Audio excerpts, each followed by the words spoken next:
lewen omro mnaso kodwo consent me kase obro Ghana mnaso ade ba kon ye case we ye ya ne se akra na ye dai afrim bante no one car ye se na nya wo car wankasa wo car wutwi ye picanto where you be car ene wakwakutu ene wutia so na de namantem nye brewe ana se kodwo cancer manager nye brewe na abeka se enfomso ni free no obi di speedy ba siada asat 4 ene metim pusa akra eka accident no me kwabusia no na se ko busa wo se emwa bi wo ha ebitimi ayede aboa ye wo bre bia ne kasa ayeka wo nye fi na obekinem opipa ewu efi na obekinem abe kuntan se hey na enfonso no free wo buzana ka chim so mo mpesa abofra ne papa mpo bete se ne ba na ayede efrinti se ne de omo ye bibia edin os de si o cha me no oni ho no on ticket na ne convo ni akire ojo de bia meka kodwo asema meka ono oda hospital ni koma me nbedi ba wu ya o kwaku menu de afutu sem de amo no an nyonko kwadwo enkansale win chene se accident ana se nsohwe ato no nano damemenda ana se Saturday etwamu wo kumase ne monten so no ofirimu fi a onfanya disua de no hu se wiase wo hoyi na hokwa na ene nano da ana entie ne amane bobeto ho se kwadwo nkansale win ene ne nkrofo ba ko mienu a ne ka no ho ano mote kam akonye nkwanhyiamu me no nam so akola ba ko ane efre no ritatewia edin bi mo ye sande fre ne nana ya ono ne da o screen yusu a wadi mfinhia myensa to nana no monse ento na ebra asem no ebeto odwa na asare ho sem ne baaye no abusuafo bo wa wo ho kasa wo ho pa me no nam so kwadwo nkansale win ni PRO de okasama Wizi Empire no kwadwo nkansa na amu da usku yusu ye friend no eye akwada nyame na abrantie bekeka nsem bi ukura ma no hye amanfo bibiri na bufu kire se ada bi akwada nyame de anke ye nkasa sa se bi eburu se bi mpredua sa rewu sem sei aba beto ha hwe nsem funze enzem aze eni mfaso na wo de ode betu dwade ne ye ntwa mo ma ye nyede ni ididi na tam ma eno nam so kura kwadwo nkansa le wenso ye drage ni bia na se ono so twa bo na aka ma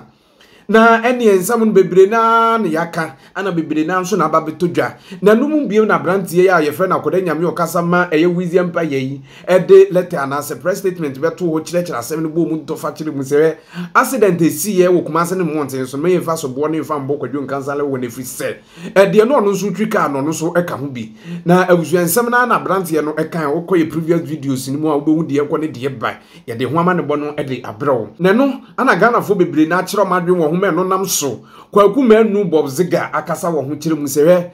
kwadwo nkansa ase enkame akoyesa abrantie na opere too much oye hwehwe ne mu ne anu dwane ne ma bia bradu se ni nua kwadwo nkansa obra no ho ase no hu se wiase we na okwa David gu ba betoi obesenja eju kwaku manu de futu sem de ato ho se bre wi aye wo mu no enye bra ye de so bo ne bebo we na yesi dabi before be ko tie kwaku manu nsem ne bi ede abanome kanfo Abigail Amoaten ede amawo se Abigail oye digital marketing expert obekire okwan obefa so abe bi enye sika de gu butom ze digital business no na ba hu so bi enye sika twitwiri de popuru dua na ye digital business yi na sisi no bia ede ne ho agimo wo ye enye sika na dwuma we wo betumi abe bi ade obi kire obi so nsa e kire dwuma de na ni so no abeka busuako we ho anya sika no tu sika $2,000 $3,000 $4,000 a day a week a month na month for hwi anytime wherever you find yourself for Abigail na ma na da screen na so na start +1 friend test no WhatsApp no obeto no boase a children dwumadi na ni so kon website Amoaten Abigail online register odi phone number obeto no boase a contact mo achirichi ne benche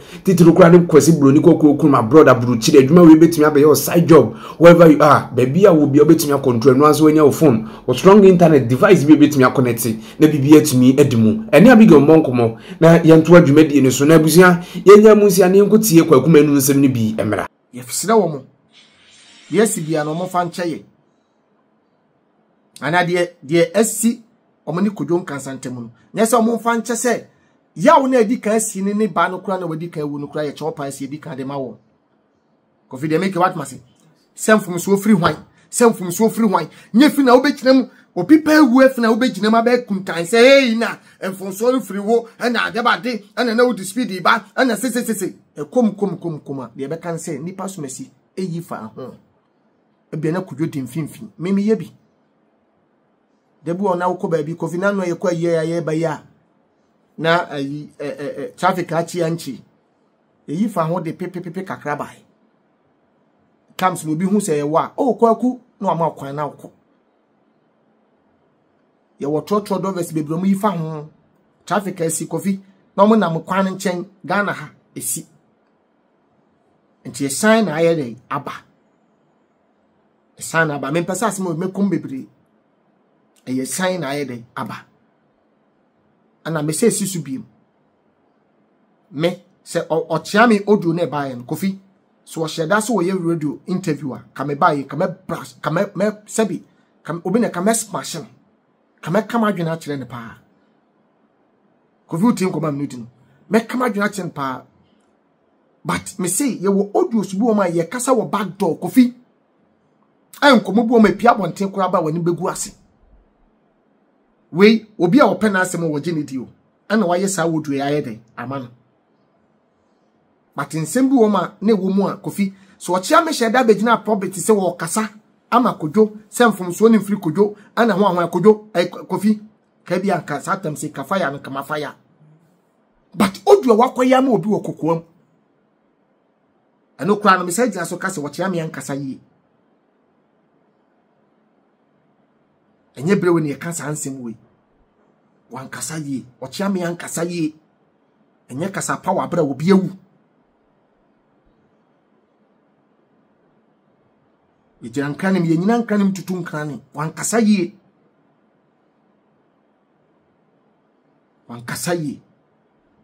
so bi de boba kura bo batim ma ne paya obohunu se de wakoma be yew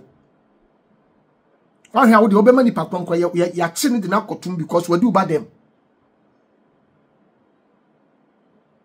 abasam nyasam keto ane ni pakra free ni nsa anyasam keto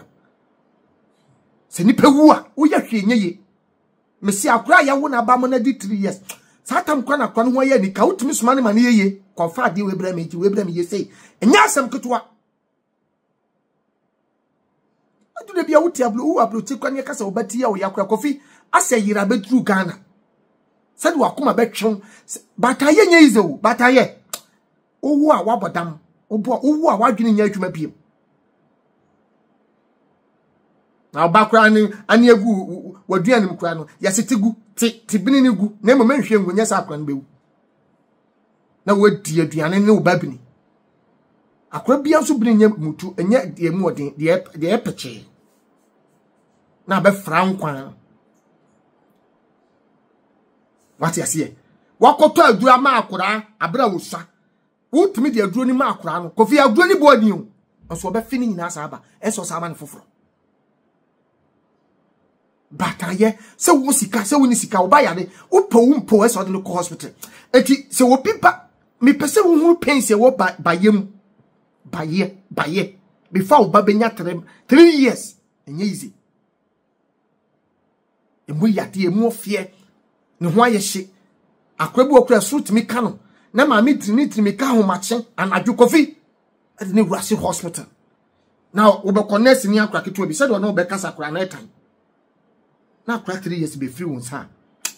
awofo no e be chance na efuro omumu but nipa na wodi audio ni ba bonten no na make say wanya ade because what ya me amfa ma wo se fabra bonten e woni so onu mienu nkomo a wo ka de asi a kirew cause de asi wo cha me no oni ho no on ticket na ne convoy ni akire premier na no wodi na ni di akire to wo cha me nsem na wo ka na nyina e bosirim kan nkomo a wodi but so wo ka kirew a on ka se for audio ni bra bonten obeye sa na mama nipa no asem ni nipa na asem do nipa de bia meka kojo asema meka ono oda hospital ni nkoma me nbedi ese won penkofo papa fam etwa no hunhia ati udu stage bia wo hia obi obetimi aka wasem obetuufo obehye wonkunan ye ne enami nkofo betu yefo hye yonkunan wo ya de bi obi betimi ayedai ateam na obi do na wo ka asem a kire wa wasem de abetu social ne media nso tese yenka na se yemehoro no yenteten Kofi seme masem ba na Kofi wontimi ankova me a na se Kofi mi jiudi na asem aba na me cheche ma kire wo na de asem ne betu social media so a wo betri me no bi me nyi woni so bi ko chia me nyi so de asem ne mani pan so family social media so e personal komo audio no aya ma no awade hu ye nyina mo bo ma ye ntiase me de di kwakuma me betuma frame bob na de siga na so nation actor me nka ne sa na kwakumenu nsem ni bi eno no na eno achi ana akwara nyame ono ye kasamafo edema kwadwo nkansale win ene Wizi Empire no ono nso medical ka cho so be keke nsem na bi point figures ne de kire amanfo kire mu se esobo na aba ne mfa mbele mu eye papa no de no otwika osande akwara wadi mfinja mienza tra front no ye mfa sobo no emfa emo no ragia ba ko a I think say esane ye tama kodwomu no efra ko traffic lights na ono no sane no ohun se kodwoka no ababedi labor konim no fa kakraba labor kono ofa pavement no so ba ka yide na enam sa so ano ni ntino kodwomu yo madwene bia so nko mo betimi ahye back to mo lane no ba na ababa ya wa ono so City TV interview no to no ti aso makodwokra do mo kan ne pem no se de onko abrefo message bia nko hwe pictures no baby akodwoka ni ABS ni ja ni siye ne hwe ne fa na wo labor konim no ne hwe se no wagele na bosoa ena impo no wan kana na ewo speed mu a ebiyere no yonko die mu a tataka ne tene ya ekoda ada sad ade we technical thing say jama police for you moduma ade we technical thing say jama Ghana police no yo moduma benye say eba media so ya bekasa ye de me kwasi ada asat 4 ena metim pusa akra eka accident no me kwa busuane na ase ko busa wo se emwa bi wo ha ebitimi ayede aboa sabi o ma hwere won de hye kodwo ye Ghana man ni na ade awo timi sre pepi papa ne dani se nyina ye prenkwa kodwo o prenkwa manager da sese no so prenkwa me bouncer baby no so de prenkwa obi de hye timi sre wo mo wo bi bo ho a ebi hia abuzana ka chemso mo mpesa abofra ne papa mpo bete se ne bana yeden efrinti se ne de omo ye bibia din namseto emo bi ebebo mo hospital bi eboy eni sika mo ba se betimi ama doctors eni sika mo ba se bi betimi ama doctors ne penimfo bi etimi aba opanyin ne ho aba behwe no ama bibia akoso no yeye empon me kasa se wo hu kire wo mu because ye di akoni aba na eba ntimi njina ma na so wa bia ne mu nkoma me ko no woni pa me ensensem so mkohwe wo mu ntimpo ne se be sisika ana me njama mo na mu ndi makoni aba because asem de police nsem njima be jina me kasa we ni ye wona wo nya wa kwan hye ni nyina no mu nyina ada so da ho obi ankasai lekwa be ba premier na fiashwas ni garbage na ho awo kasa gidigidi no kodwo on stre doctors for the same pani ni ndro mudi woni nyina ye ne redia na yia o kem nti yenyi no obeso ko hune papa e ho no ni jidi na yare sabe fraba ye yi na free hospital no te hu chegu ye didn't do premier na sene ni ade e be she abranti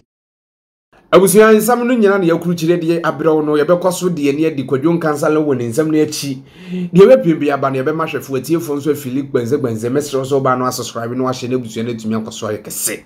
before bekram amiakono me kanfo Charistic Company Limited in reference Zahame Shane Zahage capsule so the amount say be infection bacteria se bia beji ni pedua na kenten so ba edu fijiko eje wayase etumi ka odwe moja eche se flu won se bo ne emba ni nyina betumi abia wo yade oba bi nso wo ha woni atinka bofika se be friends boost of libido sanso no ba entra ma ode pua enka white emma enka emma wase kwaji mpanifo nro bi friends Zahame Shane Zahage capsule se bi wate prostate problems infertility eduro ye wodru bema for so fair me se be ma o de ba ni tim kija na sense wo ba mini oba bi oyere o kanchema o de o komtwu wa bi o de no kompem bi di no ho agura 10 seconds oba no hwe odin o ho abawi esa na nyi guy kwaji za ma ka so su bi be sisi ade sexual weakness a eduro e wadru hindi heba me shan so ba malaria fever typhoid diabetes o blood pressure no kosura e wadru eduro FD ahwem age atum se eye penduro to akofuma se heba stores and sebe company fundro bi mo agirigiri benje de mo fa doctor na ma no so ahoma no mfre no e bia na wo wase bia pese o ka che ne mpanifo benya pene